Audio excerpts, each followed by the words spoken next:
minutes after 5 on today's TMJ4. And we are following the breaking news out of Oak Creek this morning. We do expect to learn more today about Sunday's deadly shooting rampage. 7 people were shot at the Sikh Temple in Oak Creek. That number includes the gunman. Autopsies are scheduled for later today. 3 people were also wounded, including an Oak Creek police officer. And this morning, we're hearing police radio traffic from the scene. We want to share those with you, but we must warn you, what you're about to hear could be disturbing. We have 1 officer shot. Hi, desk. If we could get any further description, if there's an additional shooter. 1 subject is down that took a shot at 845. Unknown if any other subjects.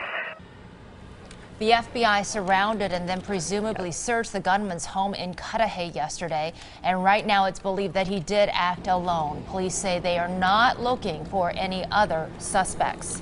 One of the people killed in the shooting, today's TMJ4 has learned, was the temple's president, Satwant Singh Kalika.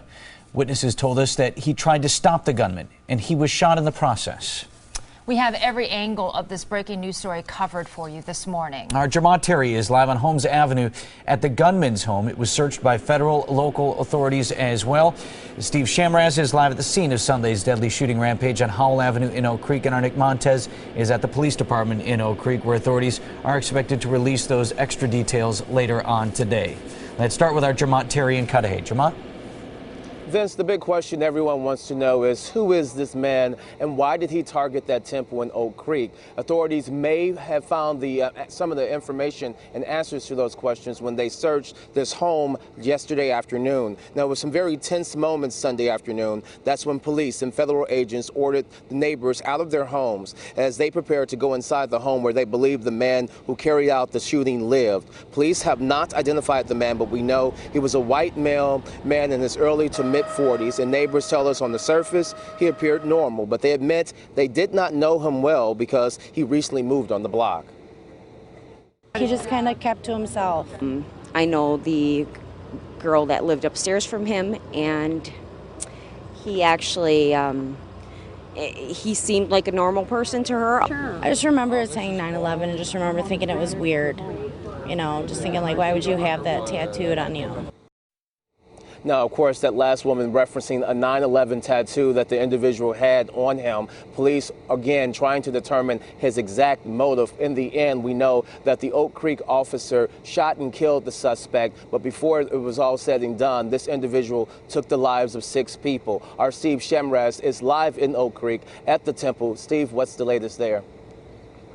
Jermont, good morning, and good morning, Vince and Susan. As we've first heard yesterday afternoon, the police chief here in Oak Creek described this as an act of domestic terrorism. The FBI is now leading this investigation. That gunman, he killed 6 people before a police officer arrived on the scene and killed the gunman.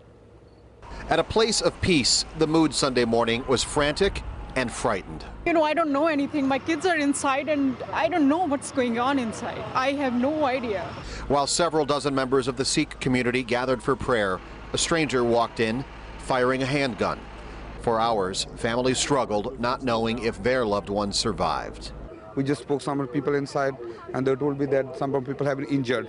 I don't know who shot, but there are like many people have been shot. SWAT teams searched in and on top of the temple, but the threat by then was over. The lone shooter dead, shot after he was confronted by Oak Creek police. It stopped a tragic event that could have been a lot worse. As the day became evening, the task changed. Hearses pulled up to the temple to remove the dead. Their loved ones huddled in a nearby bowling alley, learning who survived and who did not. What are the other families in there saying right now? That's not my family. The other families, you know, a lot of other families, they're having same kind of situation too. Everybody's getting frustrated about it right now. We are beginning to piece together a number of details about the suspected shooter. NBC News reporting he is an Army veteran. We have also learned he is a bald white man around 40 years old. And again, as Jermont mentioned in one of the witness descriptions there from the neighborhood, he did have tattoos that reference the terror attacks of 9/11. Hopefully we will learn much more about the suspect and possibly his motives when we are briefed by law enforcement at 10 o'clock this morning. We'll continue our coverage now with Nick Montez. He is at Oak Creek Police Headquarters. Nick, good morning.